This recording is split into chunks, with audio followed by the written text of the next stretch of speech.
may napulot ako sa kalsada. Red. Halika nga dito.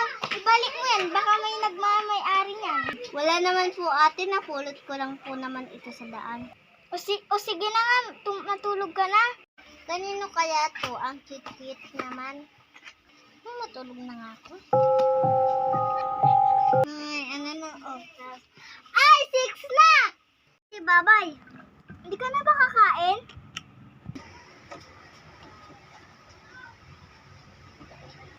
Nangyari dun, ba't nagbabandali? Ay, ba't di ka pa natulog? Anong oras na? Magtutel na. Ay, okay po ate, matutulog na. Sige. Ate, naiili ako.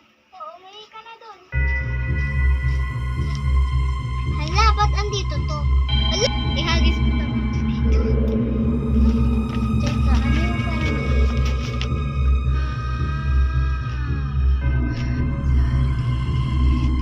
hala, parang masinitaw sa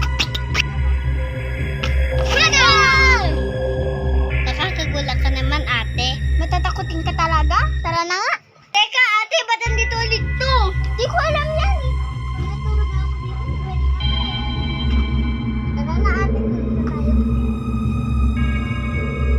Talaga si ate ay magkasya na. Ay, salamat naman. O kapatid, ano niya sa'yo? Napag-iipan po kita ate. Saka pong bulto. Ano yung pinagsabi mo? Di yan totoo? Pasok! Ay po, ako yung teacher ni Zarina Kate po.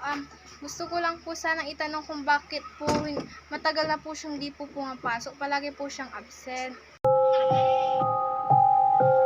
Ano na papatay siya?